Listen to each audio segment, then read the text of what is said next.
స్త్రీలలో ఏ ఏ క్యాన్సర్స్ని ఎక్కువగా చూస్తూ ఉంటాం? స్త్రీలలో థైరాయిడ్ సమస్యలను కూడా ఎక్కువగా చూస్తుంటాం.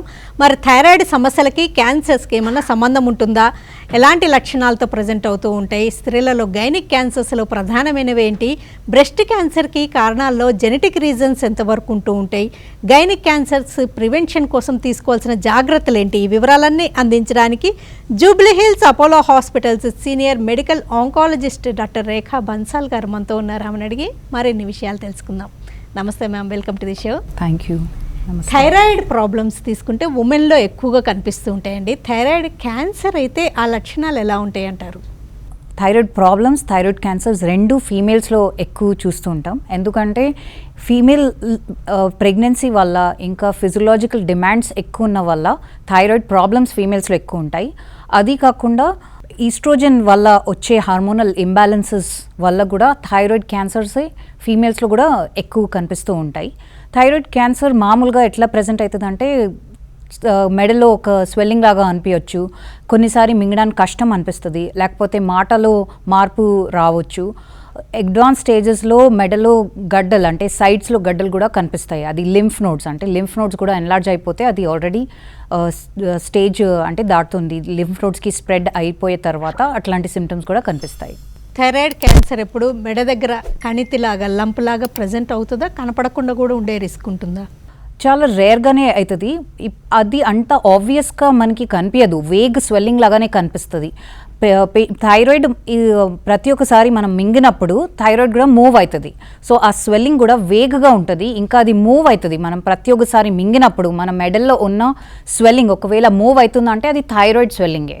సో ప్రతి ఒక్క మెడ స్వెల్లింగ్ థైరాయిడ్ కాదు, బట్ థైరాయిడ్ స్వెల్లింగ్ మామూలుగా మెడల్లో కనిపిస్తుంది. అంటే చాలాసార్లు సాఫ్ట్గా లంప్ ఉండడం అనేది చూస్తూ ఉంటామండి. ఓకే, ఇన్ఫెక్షన్స్ అవి ఉన్నప్పుడు.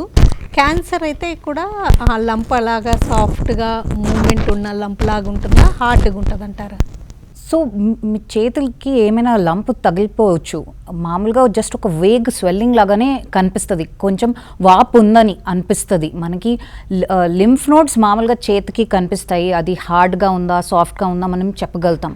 థైరాయిడ్ స్వెల్లింగ్ ఎక్స్పర్ట్స్ అంటే మేము ఆంకాలజిస్ట్ చూసుకొని ఎగ్జామిన్ చేసుకొని దానికి క్యారెక్టరైజేషన్ ఎట్లా ఉంది చెప్పగలుగుతాం. బట్ మామూలు జనరల్ పబ్లిక్ కోసం అయితే జస్ట్ ఒక వాపు ఉంది అని అనిపిస్తుంది అంతే. థైరాయిడ్ క్యాన్సర్కి రిస్క్ ఫ్యాక్టర్స్ ఏంటంటారు? సో ఒకటి మనం డిస్కస్ చేసినలాగా ఫీమేల్ రిస్క్, ఫీమేల్ జెండర్ ఉన్న వాళ్ళకే రిస్క్ ఎక్కువ ఉంటుంది. సో ఫీమేల్స్లో రిస్క్ ఎక్కువ ఉంది. అది కాకుండా అయోడిన్ ఇన్సఫిషియన్సీస్, అయోడిన్ అబ్నార్మాలిటీస్ వల్ల కూడా థైరాయిడ్ క్యాన్సర్ వస్తుంది. జెనెటిక్ హిస్టరీ, ఫ్యామిలీలో ఆల్రెడీ ఎవరికైనా థైరాయిడ్ క్యాన్సర్ ఉన్న వాళ్ళకి ఒక స్పెసిఫిక్ సిండ్రోమ్ ఉంది, MEN, మెన్స్ సిండ్రోమ్లో medullary cancer of the thyroid is very common. So ఇది కొన్ని రిస్క్ ఫ్యాక్టర్స్ అండి. థైరాయిడ్ ట్రీట్మెంట్ ఆప్షన్స్ ఎలా ఉంటూ ఉంటాయి? సో థైరాయిడ్ యాక్చువల్లీ చాలా థైరాయిడ్ క్యాన్సర్ ట్రీట్మెంట్ చాలా డిఫరెంట్గా ఉంటుంది వేరే క్యాన్సర్స్కి కంపేర్ చేస్తే. మనం అడ్వాన్స్ స్టేజెస్లో కూడా థైరాయిడ్ సర్జరీ చేస్తాం. ఇప్పుడు మామూలుగా వేరే క్యాన్సర్స్లో ఒకసారి స్టేజ్ దాటిపోతే స్టేజ్ 4కి వచ్చేస్తే ఇట్లాంటివి సర్జరీ అవ్వదు. బట్ థైరాయిడ్ క్యాన్సర్ చాలా యూనిక్, దానికి ప్రతి ఒక్క స్టేజ్లో థైరాయిడ్ రిమూవల్ చాలా కంపల్సరీగా చేయాల్సి వస్తుంది. అది కాకుండా ఎర్లీ స్టేజెస్లో ఒట్టి థైరాయిడ్ రిమూవల్ సరిపోతుంది. కొంతమంది పేషెంట్స్కి రేడియో యాక్టివ్ అయోడిన్ ఇవ్వాల్సి వస్తుంది రిస్క్ తగ్గడానికి సర్జరీ తర్వాత. చాలా రేర్గా ఒకవేళ స్టేజ్ 4లో డిటెక్ట్ అయినప్పుడు రేడియో యాక్టివ్ అయోడిన్ అయిపోయాక కొన్ని టార్గెటెడ్ థెరపీ ఆప్షన్స్ కూడా ఉన్నాయి. సో బేసిక్ ట్రీట్మెంట్ ఆప్షన్ ఎట్లాంటివి అంటే సర్జరీ, ఇంకా రేడియో యాక్టివ్ అయోడిన్, కొన్నిసారి రేడియేషన్ కూడా వాడాల్సి వస్తుంది. లేట్ స్టేజెస్లో టార్గెటెడ్ థెరపీ యూస్ చేస్తాం. ఏ ఏజ్ గ్రూప్లో ఎక్కువగా ఈ క్యాన్సర్ని గమనిస్తూ ఉంటారు? యంగ్ ఏజ్లో చాలా కామన్ వస్తుంది థైరాయిడ్ క్యాన్సర్. థైరాయిడ్ క్యాన్సర్లో కూడా చాలా రకాలు ఉంటుంది, పాపులరీ కార్సినోమా, ఫాలిక్యులర్ కార్సినోమా. ఇది ఎర్లీ స్టేజెస్ ఫీమేల్స్లో కనిపిస్తూ ఉంటాయి. Anaplastic thyroid cancer on the other hand, అది చాలా aggressive form of cancer, anaplastic thyroid cancer. అది ఎక్కువ ఏజ్ ఉన్న వాళ్ళలో చూస్తూ ఉంటాం. వయసు పైబడిన వాళ్ళలో అంటే ఎల్డర్లీ పీపుల్లో కనిపించే క్యాన్సర్ ఎక్కువ ప్రమాదకరమా? యంగ్ ఏజ్లో కనిపించే క్యాన్సర్ ఎక్కువగా అగ్రెసివ్గా ఉంటుందా? థైరాయిడ్ క్యాన్సర్ గురించి మాట్లాడితే ఎక్కువ ఏజ్లో ఉన్నప్పుడు అది చాలా అగ్రెసివ్గా ఉంటుంది. యంగ్ ఏజ్లో మా దగ్గర పేషెంట్స్ ఉన్నారు, సర్జరీ అయిపోయాక నార్మల్ లైఫ్ లీడ్ చేస్తున్నారు, మ్యారేజ్ చేశారు, they have kids also, they are వాళ్ళ కెరియర్ కూడా క్యారీ ఆన్ చేస్తున్నారు. సో థైరాయిడ్ క్యాన్సర్ ఉన్న వాళ్ళ పేషెంట్స్కి లైఫ్ ఆగదు, they can lead a normal life after proper treatment. ఇంకా ఉమెన్లో నవేడేస్ ఏజ్తో సంబంధం లేకుండా ఎక్కువగా భయపడుతున్న క్యాన్సర్ బ్రెస్ట్ క్యాన్సర్. ఈ బ్రెస్ట్ క్యాన్సర్ సిమ్టమ్స్ ఎర్లీ స్టేజ్లో ఎలా ఉంటాయి అంటారు? సో ఇది చాలా మంచి క్వశ్చన్ అడిగారు. చాలా పేషెంట్స్ కామన్గా కన్ఫ్యూజ్ అవుతూ ఉంటారు. వాళ్ళు ఏమనుకుంటారంటే అన్ని సిమ్టమ్స్ ఒకేసారి వస్తేనే నాకు బ్రెస్ట్ క్యాన్సర్ ఉందని అనుకుంటారు. ఏ లంప్ మనకి తగిలినా ఏమైనా గడ్డలాగా కనిపిస్తుందంటే అది దానికి టెస్టింగ్ కంపల్సరీ చేయాలి. ప్రతి ఒక్క పేషెంట్కి అన్ని సిమ్టమ్స్ ఉండకపోవచ్చు. సో సిమ్టమ్స్ ఏంటంటే ఒకటి గడ్డ కనిపించవచ్చు, లేకపోతే నిప్పుల నుంచి డిశ్చార్జ్, బ్లడ్ డిశ్చార్జ్, లేకపోతే మామూలు డిశ్చార్జ్ కూడా రావచ్చు. స్కిన్ పైన చేంజెస్ వస్తాయి, రెడ్గా కనిపించవచ్చు, లేకపోతే స్కిన్ ష్రింక్ అయిపోతుంది, నిప్పుల లోపలికి కూడా వెళ్ళిపోవచ్చు. ఇదన్నీ సిమ్టమ్స్ అండి. ఎర్లీ స్టేజ్లో అయితే ఉట్టిగా ఒక లంప్ కనిపిస్తుంది. కొన్నిసారి ఆంపిట్ అంటే సంకల్లో కూడా ఒక లంప్ కనిపించవచ్చు. ఆంపిట్లో లంప్ ఉందంటే ఆల్రెడీ లింఫ్ నోడ్స్కి పాకింది, స్కిన్ ష్రింక్ అయిపోతుంది, లేకపోతే నిప్పుల్ కూడా లోపలికి వెళ్ళిపోతుంది, అంటే అది అడ్వాన్స్ స్టేజ్ కిందనే వస్తుంది. అంటే ఒక్కోసారి బ్రెస్ట్లో ఎలాంటి లంపు లేకుండా ఓన్లీ ఆంపిట్లో చంక భాగంలో కూడా ఉండొచ్చు అంటారు. అవును, అది చాలా రేర్గా చూస్తూ ఉంటాం. బ్రెస్ట్ క్యాన్సర్ ఉట్టి ఆంపిట్లో కనిపించడం, బ్రెస్ట్లో ఏం లేకపోవడం, అది కూడా కావచ్చు, బట్ అది చాలా రేర్. మామూలుగా అయితే బ్రెస్ట్ నుంచి మొదలై ఆంపిట్కి పోతుంది. ఈ బ్రెస్ట్ క్యాన్సర్కి, రొమ్ము సంబంధిత క్యాన్సర్కి ప్రధానమైన కారణాల్లో ఏవేవి ఉంటాయి? జెనెటిక్ రీజన్స్ ఎక్కువగా ఉంటాయా? ఎలాంటి రీజన్స్ ఎక్కువగా ఉంటాయి? 90% పేషెంట్స్లో జెనెటిక్ రీజన్ ఉండదు. 90% పేషెంట్స్లో ఒక ర్యాండమ్ మ్యూటేషన్ వల్ల క్యాన్సర్ అన్ఫార్చునేట్గా డెవలప్ అవుతుంది. మేము చూసిన పేషెంట్స్లో out of 100 only 10 patients will have family history. 90% పేషెంట్స్లో ఎట్లాంటివి ఫ్యామిలీ హిస్టరీ ఉండవు, జెనెటిక్ కారణం కూడా ఉండదు. సో ఈ 90% పేషెంట్స్కి వచ్చే కారణం ఏంటంటే కొన్ని రిస్క్ ఫ్యాక్టర్స్ మనకి ఆల్రెడీ తెలిసినలాగా, ఒకవేళ బ్రెస్ట్ ఫీడింగ్ చేయలేకపోతే, లేకపోతే పిల్లలు పుట్టకపోతే, ఇది కొన్ని risk factors. Obesity is also a risk factor. Alcohol ఎక్కువ కన్జ్యూమ్ చేసిన వాళ్ళకి, స్మోకింగ్ వాళ్ళకి బ్రెస్ట్ క్యాన్సర్ కూడా రావచ్చు. మ్యాక్సిమం టైమ్స్ ఏది కారణం ఉండకపోవచ్చు, ఒక ర్యాండమ్ మ్యూటేషన్ వల్ల కూడా బ్రెస్ట్ క్యాన్సర్ రావచ్చు. ఏజ్కిను బ్రెస్ట్ క్యాన్సర్కి ఎంతవరకు సంబంధం ఉంటుంది? సో ఈ మధ్య అది మారిపోతుంది. ముందు మేము మ్యాక్సిమం చూసే పేషెంట్స్ 50+ ఉండేవాళ్ళు, 60+ ఉండేవాళ్ళు. ఈ మధ్య యంగ్ ఏజ్లో డిటెక్ట్ అవుతుంది, చాలా అగ్రెసివ్ బ్రెస్ట్ క్యాన్సర్ డిటెక్ట్ అవుతుంది. యాజ్ యంగ్ యాజ్ 18-20 ఇయర్స్లో కూడా బ్రెస్ట్ క్యాన్సర్ డిటెక్ట్ అయిపోతుంది. వాళ్ళల్లో కూడా లంప్తోనే ప్రజెంట్ అవుతూ ఉంటుందా? లంప్తోనే మ్యాక్సిమం టైమ్స్. అంటే బ్రెస్ట్లో హార్డ్ లంప్ అనేది అనుమానించాల్సింది, సాఫ్ట్గా ఉండే లంప్స్ పెద్ద ప్రమాదం కాదు అంటారు, అది కరెక్టేనా? కాదండి, అట్లా చెప్పలేము. ఎందుకంటే కామన్గా యంగ్ ఏజ్ ఫీమేల్స్లో లంప్ మామూలుగా కనిపించే లంప్ అంటే ఫైబ్రో ఎడినోమా హార్డ్గానే కనిపిస్తుంది చూడ్డానికి, అంటే చేతికి తగిలినప్పుడు హార్డ్గానే కనిపిస్తుంది. సో ఆ రూల్ ప్రతి ఒక్క కేసులో అప్లై అవ్వదు. లంప్ ఎట్లయినా ఉండొచ్చు. అవును, మామూలుగా అనుకున్నప్పుడు క్యాన్సర్ లంప్ హార్డ్గా ఉండాలి, నొప్పి ఉండకపోవచ్చు, రోజుకి పెరిగిపోతుంది, ఇది సిమ్టమ్స్. బట్ ఫైబ్రోఎడినోమా కూడా కొంచెం హార్డ్గా ఉండొచ్చు, అది చేతి కింద స్లిప్ అయిపోతూ ఉంటుంది. ఫైబ్రోఎడినోమా, క్యాన్సర్ లంప్ అనేది స్లిప్ అవ్వదు.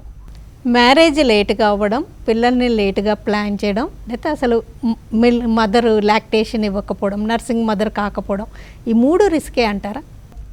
బ్రెస్ట్ ఫీడింగ్ చేయకపోతే కూడా రిస్క్ పెరిగిపోతుంది. బట్ లేట్ ప్రెగ్నెన్సీ వల్ల అయితే అట్లా రిస్క్ ఏం లేదు. ఈ క్యాన్సర్కి ట్రీట్మెంట్లో ఇమ్యూనోథెరపీ రోల్ ఉందంటారు. ఈ మధ్య ఇమ్యూనోథెరపీ గురించి ఎక్కువగా వింటున్నాం. ఇమ్యూనోథెరపీ వల్ల చాలా అది ఇట్స్ రెవల్యూషన్ అండి. మనం క్యాన్సర్ ట్రీట్మెంట్లో ఇమ్యూనోథెరపీ వల్ల రెవల్యూషన్ లాగా వచ్చింది. సో మ్యాక్సిమం చాలా క్యాన్సర్స్లో, లంగ్ క్యాన్సర్లో, మెలనోమాలో, కిడ్నీ క్యాన్సర్లో, ఇది అన్నిట్లో మేము ఇమ్యూనోథెరపీ యూజ్ చేస్తున్నాం. బ్రెస్ట్ క్యాన్సర్లో కూడా ఇమ్యూనోథెరపీ వాడొచ్చు. ఒక specific type of breast cancer ఉంటుంది, దానికి ట్రిపుల్ నెగటివ్ బ్రెస్ట్ క్యాన్సర్ అని అంటాం. దాంట్లో ఇమ్యూనోథెరపీ వాడితే చాలా మంచి రిజల్ట్స్ చూసాం. అది ఎర్లీ స్టేజ్లో కూడా వాడితే ట్యూమర్ బాగా ష్రింక్ అయిపోతుంది, దాని తర్వాత పేషెంట్ సర్జరీకి వెళ్ళిపోవచ్చు. స్టేజ్ 4లో కూడా ఇమ్యూనోథెరపీకి రోల్ ఉంది. ఇమ్యూనోథెరపీ ఒకవేళ యూస్ చేయగలితే ఆ పేషెంట్కి రిజల్ట్స్ చాలా మంచిగా కనిపిస్తున్నాయి. ప్రతి ఒక్క పేషెంట్కి యూస్ చేయలేము, కొన్ని టెస్ట్లు ఉంటాయి. ఆ టెస్ట్లు ఒకవేళ ఇండికేట్ చేస్తే ఈ పేషెంట్కి ఇమ్యూనోథెరపీ వల్ల బెనిఫిట్ ఉంటుందంటే అప్పుడు వి యూజ్ ఇమ్యూనోథెరపీ. ఓకే, అంటే కీమో, సర్జరీ, రేడియేషన్ వీటితో పాటు ఇమ్యూనోథెరపీనా, ఓన్లీ ఇమ్యూనోథెరపీతో కూడా ట్రీట్మెంట్ ఇవ్వగలుగుతుంటారా? సో ఎర్లీ స్టేజెస్లో సర్జరీ, రేడియేషన్ వదిలేయడానికి ఛాన్స్ లేదు. సో ఎర్లీ స్టేజెస్లో chemo, immunotherapy, surgery, radiation therapy అన్నీ వాడాల్సి వస్తుంది. అప్పుడే హై క్యూర్ రేట్స్ వస్తాయి. స్టేజ్ 4లో మీరు చెప్పినలాగా కీమోథెరపీ అవాయిడ్ చేసి ఉట్టి ఇమ్యూనోథెరపీ కూడా వాడచ్చు, లేకపోతే ఇమ్యూనోథెరపీ, కీమోథెరపీ కాంబినేషన్ వాడచ్చు. అడ్వాంటేజ్ ఇమ్యూనోథెరపీతో ఏంటంటే అది ఇమ్యూన్ సిస్టమ్కి యాక్టివేట్ చేస్తుంది. యాక్టివేట్ అయిపోతుంది ఇమ్యూన్ సిస్టమ్ కాబట్టి వేరే సైడ్ ఎఫెక్ట్స్ కీమోథెరపీతో వచ్చే సైడ్ ఎఫెక్ట్స్ ఇమ్యూనోథెరపీతో రావు. హెయిర్ లాస్ ఉండదు, వామిటింగ్ రాదు, బ్లడ్ కౌంట్స్ తగ్గిపోవు, ఫీవర్ రాదు. సో మామూలుగా కీమోథెరపీతో చూసే సైడ్ ఎఫెక్ట్స్ ఇమ్యూనోథెరపీలో రావు. ఒక సైడ్ బ్రెస్ట్లో క్యాన్సర్ వచ్చింది అంటే the other side of the breast కూడా రిస్క్లో ఉన్నట్టేనా? అవును, రిస్క్ ఉంటుంది. దానికోసమే మేము ఒక్కసారి బ్రెస్ట్ క్యాన్సర్ సర్వైవర్స్ అంటే ఆల్ బ్రెస్ట్ క్యాన్సర్ సర్వైవర్స్కి మేము ఫస్ట్ 5 years స్ట్రిక్ట్గా ఫాలోఅప్లో ఉంచుకుంటాం. నార్మల్ బ్రెస్ట్కి కూడా ప్రతి ఒక్క year we ask for mammogram చేస్తూనే ఉండాల్సి వస్తుంది. ఇంకా ఒకవేళ బ్రాకా జీన్ పాజిటివ్ ఉంటే, బ్రాకా మ్యూటేషన్ పాజిటివ్ ఉంటే అట్లాంటి పేషెంట్కి ఇంకా ఎక్కువ రిస్క్ ఉంటుంది ఆపోజిట్ బ్రెస్ట్కి క్యాన్సర్ వచ్చే. ఈ బ్రెస్ట్ క్యాన్సర్ రికరెన్స్ ఎంత కాలంలో ఉంటుంది ఉంటే? అది కొన్ని రిస్క్ ఫ్యాక్టర్స్ పైన డిపెండ్ అవుతుంది. అంటే మేము డిస్కస్ చేసినలాగా బ్రెస్ట్ క్యాన్సర్ చాలా రకాలు ఉంటుంది. ట్రిపుల్ నెగటివ్ బ్రెస్ట్ క్యాన్సర్ ఉంటే, లేకపోతే HER2 new positive breast cancer ఉంటే ఫస్ట్ 2 yearsలో వచ్చే రిస్క్ ఎక్కువ ఉంటుంది. యాజ్ టైమ్ పాసెస్ రిస్క్ తగ్గుతూ పోతుంది. సో 5 years తర్వాత రిస్క్ బాగా తక్కువ ఉంటుంది, 5% or 10% రికరెన్స్ రిస్క్ ఉంటుంది. బట్ ఇంకొక టైప్ ఉంటుంది ER/PR పాజిటివ్. అట్లాంటి పేషెంట్స్లో 5 years తర్వాత కూడా క్యాన్సర్ వచ్చే అవకాశం ఉంటుంది. బ్రెస్ట్ క్యాన్సర్లో ఒకసారి హార్మోన్ థెరపీ కూడా సజెస్ట్ చేస్తూ ఉంటారు కదండి, అంటే అది ఏ టైపు, ఆ క్యాన్సర్ ఎంత ప్రమాదకరం అంటారు? సో ఈస్ట్రోజన్ రిసెప్టర్, ప్రొజెస్ట్రాన్ రిసెప్టర్తో డ్రైవ్ అయ్యే అంటే ఈ క్యాన్సర్స్లో ఈస్ట్రోజన్ ఇంకా ప్రొజెస్ట్రాన్, బాడీలో ఉండే ఈస్ట్రోజన్ అండ్ ప్రొజెస్ట్రాన్ క్యాన్సర్ సెల్స్కి ఫీడ్ చేస్తూ ఉంటారు. సో హార్మోనల్ థెరపీ అంటే యాక్చువల్లీ అది anti hormonal therapy. We're blocking oestrogen. we will try to deprive the cancer cell of the estrogen and progesterone. So estrogen లేకపోతే, progesterone లేకపోతే cancer grow అవ్వదు. So ఒకవేళ ఒక క్యాన్సర్ ఐడెంటిఫై అయింది, దీంట్లో oestrogen వల్లనే గ్రోత్ వస్తుందంటే వీ బ్లాక్ ద ఈస్ట్రోజన్, దానికి హార్మోనల్ థెరపీ అని చెప్తాం. అది actually most common type of breast cancer అండి. సో చాలామంది పేషెంట్స్కి సింపుల్ ట్యాబ్లెట్ వల్ల రికరెన్స్ రిస్క్ బాగా తగ్గిపోతుంది. చాలామంది పేషెంట్స్ క్యూర్ అయిపోయారు హార్మోనల్ థెరపీతో. ఈ హార్మోనల్ థెరపీ ఇంకా లైఫ్ లాంగ్ కంటిన్యూ చేయాల్సి వస్తుందా? సో అది డిపెండ్ అవుతుంది. లో రిస్క్ ఉన్న వాళ్ళ పేషెంట్స్కి 5 years వాడితే సరిపోతుంది. ఎక్కువ రిస్క్ ఉన్న వాళ్ళ పేషెంట్స్కి 10 years వాడాల్సి వస్తుంది. ఇంకా గైనిక్ క్యాన్సర్స్ అంటే ఏ క్యాన్సర్స్ ఎక్కువగా చూస్తూ ఉంటారు? సో కామన్గా చూసే సర్వైకల్ క్యాన్సర్ అండి, ఇంకా ovarian cancer, uterine cancer. Vulvar cancer చాలా రేర్గా చూస్తాం, బట్ మామూలుగా వచ్చే cancer cervical, uterine and ovarian cancer. ఇవన్నీ బయటికి సిమ్టమ్స్ ఏమన్నా కనిపిస్తుంటాయి వీటిలలో వేటికైనా? డెఫినెట్లీ అండి. సో సర్వైకల్ క్యాన్సర్ ఇంకా యూటరైన్ క్యాన్సర్లో మామూలుగా అబ్నార్మల్ బ్లీడింగ్ అవుతుంది. అబ్నార్మల్ అంటే పీరియడ్స్ మధ్యలో బ్లీడింగ్ అవ్వడం, లేకపోతే ఆల్రెడీ మెనోపాజ్ అయిపోయాక కూడా బ్లీడింగ్ అయితే ఇది అంటే లక్షణాలు. ఓవేరియన్ క్యాన్సర్ సిమ్టమ్స్ చాలా వేగ్గా ఉంటాయి. కొన్నిసారి జస్ట్ ఇండైజెషన్ లాగా ప్రెజెంట్ కావచ్చు, కడుపు ఉబ్బిపోతుంది, కొంచెం తిన్నాక కడుపు ఉబ్బిపోతుంది, లేకపోతే ఆకలి ఉండదు, అరగదు. ఇది చాలా వేగ్ సిమ్టమ్స్. ఓవేరియన్ క్యాన్సర్కి చాలా నాన్ స్పెసిఫిక్ సిమ్టమ్స్ ఉంటాయి. But cervical cancer and endometrial క్యాన్సర్కి మామూలుగా బ్లీడింగ్తోనే ప్రజెంట్ అవుతారు పేషెంట్స్. వల్వర్ క్యాన్సర్ అయితే అవి ఎలా ఉంటుందంటారు? ఎక్స్టర్నల్ జెనిటేలియా పైన వచ్చే క్యాన్సర్కి వల్వర్ క్యాన్సర్ అంటాం. సో స్కిన్ పైన మనకి చేంజెస్ కనిపిస్తాయి. స్కిన్ పైన గ్రోత్ ఉండొచ్చు అట్లా. సర్వైకల్ క్యాన్సర్ ప్రివెన్షన్కి వ్యాక్సిన్ అనేది ఏ ఏజ్లో వేయించుకుంటే మంచిది, ఎన్ని డోసెస్ తీసుకోవాలి, చిన్నప్పుడు ఆ వ్యాక్సిన్ తీసుకొని వాళ్ళు ఏ వయసులో వేయించుకోవచ్చు, ఏ వయసు దాకా వేయించుకోవచ్చు అంటారు?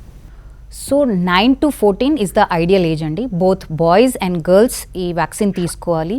సో మన అన్ని వ్యూవర్స్కి నేను రిక్వెస్ట్ చేస్తున్నాను, ఒకవేళ మీ ఇంట్లో ఏ వయసులో పిల్లలు ఉంటే please make sure they get the vaccine. 9 to 14 years 2 doses సరిపోతాయి. 15 ఇయర్స్ నుంచి 3 డోసెస్ కావాల్సి వస్తుంది. 15 to 26 ఇయర్స్ వరకు కూడా ఈ వ్యాక్సిన్ ఇవ్వచ్చు, బట్ అప్పుడు 3 డోసెస్ ఇవ్వాల్సి వస్తుంది. ఫీమేల్స్లో 26 ఇయర్స్ తర్వాత కూడా క్యాచప్ ప్రోగ్రాంలో మనం 45 ఇయర్స్ వరకు కూడా ఈ వ్యాక్సిన్ ఇవ్వచ్చు, 3 డోసెస్. ఈ వ్యాక్సిన్ ఇస్తే ఏంటి లాభం? 90% of the risk of cervical cancer, ఇంకా హెచ్పివి రిలేటెడ్ వేరే క్యాన్సర్స్ అంటే థ్రోట్ క్యాన్సర్స్ కానీ పీనైల్ క్యాన్సర్స్, ఈ రిస్క్ తగ్గిపోతుంది. So if you have a child who is falling in this age, please take the vaccine. ఒకవేళ మ్యారేజ్ అయ్యాక ఈ vaccine తీసుకోవాలి అంటే ఒకసారి చెక్ చేయించుకొని హెచ్పివి వైరస్ నెగిటివ్గా ఉన్నప్పుడు వేయించుకోవచ్చా?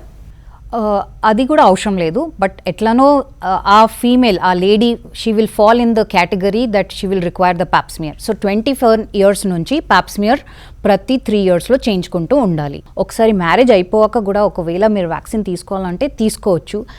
ఉన్న HPV infection, so HPV infection అడల్ట్స్లో చాలా కామన్గా ఉంటుంది. ప్రతి ఒక్క హెచ్పివి ఇన్ఫెక్షన్ వల్ల క్యాన్సర్ రాదు, కొన్ని specific types of HPV infection వల్లనే క్యాన్సర్ వస్తుంది. వ్యాక్సిన్ అనేది ఆ స్పెసిఫిక్ టైప్స్ దానికే డైరెక్టెడ్ ఉంటాయి. సో మామూలుగా వచ్చే హెచ్పివి ఇన్ఫెక్షన్ ఆటోమేటిక్గా మన ఇమ్యూనిటీ వల్లనే క్లియర్ అయిపోతుంది. ఈ హై రిస్క్ హెచ్పివి టైప్స్కి ప్రివెంట్ చేయడానికి మనం ఈ వ్యాక్సిన్ వాడాల్సి వస్తుంది. సో ఆఫ్టర్ మ్యారేజ్ కూడా ఈ వ్యాక్సిన్ తీసుకోవచ్చు, ఎట్లాంటివి టెస్ట్ అవసరం లేదు. ఒకవేళ మీరు ఈ ఏజ్ గ్రూప్కి మ్యాచ్ అవుతున్నారు అంటే వ్యాక్సిన్ తీసుకోవాలి. ఈ హెచ్పివి వ్యాక్సిన్ తీసుకున్న వాళ్ళు కూడా ప్యాప్స్మియర్ టెస్టులు రెగ్యులర్గా చేయించుకోవాలా? ఎస్, కంపల్సరీ అండి. 65 ఇయర్స్ వరకు వ్యాక్సిన్ తీసుకోవాల్సిందే. సో తీసుకున్నాక ప్రతి ఒక్క 3 ఇయర్స్లో చెకప్ చేయించుకుంటూ ఉండాలి, Pap smear test up to 65 years. కొంతమంది స్త్రీలు అనుకుంటారు హిస్టరెక్టమీ అయ్యాక ఇంకే చెకప్స్ అవసరం లేదు, ఇంకా తీసేశారు కదా యూటరస్ అని అనుకుంటారు. వాళ్ళకి కూడా ప్యాప్స్మియర్ అది అవసరమేనా? అవునండి, ఎందుకంటే యూట్రస్కి ఓపెనింగ్ ఉంటుంది, దానికి మనం సర్విక్స్ అంటాం. యూట్రస్ కింద సర్విక్స్ ఉంటుంది. సో యూట్రస్ తీసినా సరే ఈ స్టంప్ ఉండిపోతుంది, దీనిలో కూడా ప్యాప్స్మియర్ అవసరం పడుతుంది. అక్కడే ఆ క్యాన్సర్ స్టార్ట్ అవుతుంది, అక్కడ కూడా రావచ్చు. యూటరైన్ క్యాన్సర్ అంటే గర్భాశయానికి సంబంధించిన క్యాన్సర్ అయితే ఆ క్యాన్సర్ సిమ్టమ్స్ ఎలా ఉంటాయి అంటారు? మామూలుగా ఎక్సెసివ్ బ్లీడింగ్ కావచ్చు, లేకపోతే మెనోపాజ్ అయిపోయాక కూడా స్పాటింగ్ లాగా కనిపిస్తూ ఉంటుంది. పీరియడ్స్ మధ్యలో కూడా బ్లీడింగ్ రావచ్చు. సో యూట్రైన్ క్యాన్సర్కి బ్లీడింగే మెయిన్ సిమ్టమ్ అండి. బట్ అబ్నార్మల్ బ్లీడింగ్ చాలా ఎక్కువ అవ్వడం, లేకపోతే పీరియడ్స్ మధ్యలో అవ్వడం, ఆగిపోయాక కూడా బ్లీడింగ్ అవుతూ ఉంటే మొదలైతే అప్పుడు. ఎల్డర్లీ ఉమెన్లోనే యూట్రైన్ క్యాన్సర్ కనిపిస్తుంది అనుకుంటారు, అది కరెక్టేనా? అవునండి, median age for uterine cancer అనేది 50 or 60 ఓన్లీ అండి. 50+ తర్వాతనే ఎక్కువగా కనిపిస్తూ ఉంటుంది. అవునండి. అండ్ 70, 80 ఆ ఏజ్లో కూడా కనిపించే రిస్క్ ఉంటుందా? అవును, రావచ్చు. సో 60 ఇయర్స్ తర్వాత రావచ్చు, ఎప్పుడైనా రావచ్చు. ఒవేరియన్ క్యాన్సర్ అనేది చైల్డ్ బేరింగ్ ఏజ్లో ఉన్న ఉమెన్లోనే ఎక్కువ చూస్తుంటారా? ఇది కూడా వయసు పైబడిన స్త్రీలలోనే ఎక్కువ చూస్తుంటారా? ఒవేరియన్ క్యాన్సర్ మళ్ళీ అడ్వాన్స్డ్ అంటే 50+, 60+ వాళ్ళను మామూలుగా చూస్తూ ఉంటాం. ఈ మధ్య కొంచెం ఎర్లీ ఏజ్లో కూడా పేషెంట్స్ డిటెక్ట్ అవుతున్నారు. ఒవేరియన్ క్యాన్సర్ అంటే చాలా వరకు సైలెంట్గానే ఉంటుంది అంటారా? అందరిలో అలానే ఉంటుందా? అవునండి, అన్ఫార్చునేట్లీ ఏమవుతుందంటే ఓవరీస్ మన స్టమక్లో డీప్ ఉంటారు. సో ఒకవేళ దానిపైన వాపు వచ్చినా ఏమైనా ట్యూమర్ వచ్చినా అది బయటికి కనపడానికి చాలా టైం పడుతుంది. అది ఎక్కువ సైజ్ అయిన వరకు అది మన ఇంటెస్టైన్స్ దగ్గరే హిడెన్ ఉంటుంది. సో పెద్ద అయిన తర్వాతనే మనకి సిమ్టమ్స్ బయటికి కనిపిస్తాయి. So unfortunately because of the location of the ovaries అది ఈజీగా డిటెక్ట్ అవ్వదు. అంటే పొట్ట ఉబ్బరంగా ఉండడం, ఆకలి లేకపోవడం, లేకపోతే అనీజీగా ఉండడం, బరువుగా ఉండడం, ఇలాంటి సిమ్టమ్స్ చాలా కామన్గా ఉండేవే కదండి. అది మరి ఓవేరియన్ క్యాన్సర్కి రిలేటెడ్ అని ఎట్లా గుర్తించగలరు? సో ప్రతి ఒక్కసారి అది సిమ్టమ్ అయితే అది just maybe something in the food would have come. లేకపోతే ఒకవేళ ఈ సిమ్టమ్ కన్సిస్టెంట్గా ఉంటుంది, ఒక 2 weeks 3 weeks 4 weeks రోజుగా ఉంటుందంటే అప్పుడు చెకప్ ఖచ్చితంగా చేయించుకోవాలి. ఈ గైనిక్ క్యాన్సర్స్కి ఎలాంటి స్క్రీనింగ్ టెస్టులు అవసరం అంటారు? ముందుగానే గుర్తించడానికి ఏ వయసు నుంచి చేయించుకోవాలంటారు? ఏ చెకప్స్? సో అన్ని గైనిక్ క్యాన్సర్స్లో చూస్తే ఉట్టి సర్వైకల్ క్యాన్సర్కి ఒక అప్రూవ్డ్ స్క్రీనింగ్ టెస్ట్ ఉంది, ప్యాప్స్మియర్. వేరే గైనిక్ క్యాన్సర్స్ అంటే ఓవేరియన్ క్యాన్సర్కి, యూట్రైన్ క్యాన్సర్కి ఎట్లాంటివి స్క్రీనింగ్ టెస్ట్ అప్రూవ్డ్ లేదు. అంటే ఎట్లాంటివి టెస్ట్ ప్రతి ఒక్క జనరల్ పబ్లిక్కి అవసరం లేదు. ఒకవేళ రిస్క్ ఎక్కువ ఉంది, ఫ్యామిలీ హిస్టరీ ఉంది ఓవేరియన్ క్యాన్సర్ది లేకపోతే ఎండోమెట్రియల్ యూట్రైన్ క్యాన్సర్ది, అప్పుడు ఆ పేషెంట్ జెనెటిక్ టెస్టింగ్ చేయించుకోవాలి. కొన్నిసారి ఒకవేళ బ్రాకా మ్యూటేషన్ డిటెక్ట్ అయినప్పుడు we remove the ovaries before hand. Cancer వచ్చే ముందు సర్జరీతో ఓవరీస్ తీపియొచ్చు, అప్పుడు రిస్క్ తగ్గిపోతుంది. ప్రివెన్షన్లో వ్యాక్సిన్ తీసుకోవడం ఒకటి ఇంపార్టెంట్, అండ్ మీరు చెప్పినట్టుగా బ్రాకా టెస్ట్ ఒకటి చేయించుకోవడం, ఇంకా ఏమేం చేయొచ్చు అంటారు? ఒక హెల్దీ లైఫ్ స్టైల్ లీడ్ చేయాలి. సో స్మోకింగ్ వల్ల, ఆల్కహాల్ వల్ల కూడా అన్ని క్యాన్సర్ రిస్క్ పెరిగిపోతాయి. రెగ్యులర్గా ఎక్సర్సైజ్ చేయాలి. హెల్దీ డయట్ అంటే ఫ్రూట్స్, వెజిటబుల్స్, దీంట్లో యాంటీ ఆక్సిడెంట్స్ ఉంటాయి. So they help us fight cancer. ఒక బ్యాలెన్స్డ్ న్యూట్రిషియస్ డయట్ తీసుకోవాలి, రెగ్యులర్గా ఎక్సర్సైజ్ చేయాలి. బ్రెస్ట్ క్యాన్సర్కి స్క్రీనింగ్ టెస్ట్ ఏ ఏజ్ నుంచి చేయించుకోవాలి, అండ్ ఏ టెస్టులు ఉంటాయి? సో బ్రెస్ట్ క్యాన్సర్కి డిటెక్ట్ చేసిన ఒక సింపుల్ టెస్ట్ అండి, మ్యామోగ్రామ్. 40+ years నుంచి స్టార్ట్ చేయాలి. 40 years నుంచి ఎవ్రీ ఉమెన్ ప్రతి ఒక్క ఇయర్ చేయించుకోవాలి మ్యామోగ్రామ్. మ్యామోగ్రామ్ 40 years కింద ఎందుకు చేయము అంటే అప్పుడు బ్రెస్ట్ డెన్స్ ఉంటాయి, ఏమీ లంప్ ఉన్నా కనిపించదు. సో 40 years తర్వాత ప్రతి ఒక్క ఇయర్ మ్యామోగ్రామ్ చేయించుకోవాలి. ఓకే, నార్మల్ వచ్చినా కూడా ఇయర్లీ వన్స్ మస్టా? అవునండి. ఓకే, ఓకేనండి. డాక్టర్ రేఖా బన్సల్ గారు, స్త్రీలలో ఎక్కువగా ఏ క్యాన్సర్స్ కనిపిస్తూ ఉంటాయి? థైరాయిడ్ క్యాన్సర్ కానీ, బ్రెస్ట్ క్యాన్సర్ కానీ, లేదా గైనిక్ క్యాన్సర్స్ని ముందుగానే గుర్తించాలంటే ఎలాంటి అవేర్నెస్ ఉండాలి? సిమ్టమ్స్ ఏంటి? అండ్ ట్రీట్మెంట్స్లో వచ్చిన లేటెస్ట్ డెవలప్మెంట్స్, ఇమ్యూనోథెరపీ వల్ల ఎలాంటి అడ్వాంటేజెస్ ఉంటాయి? వివరాలన్నీ తెలియజేసినందుకు థ్యాంక్స్ అలాట్. థ్యాంక్ యూ అండి.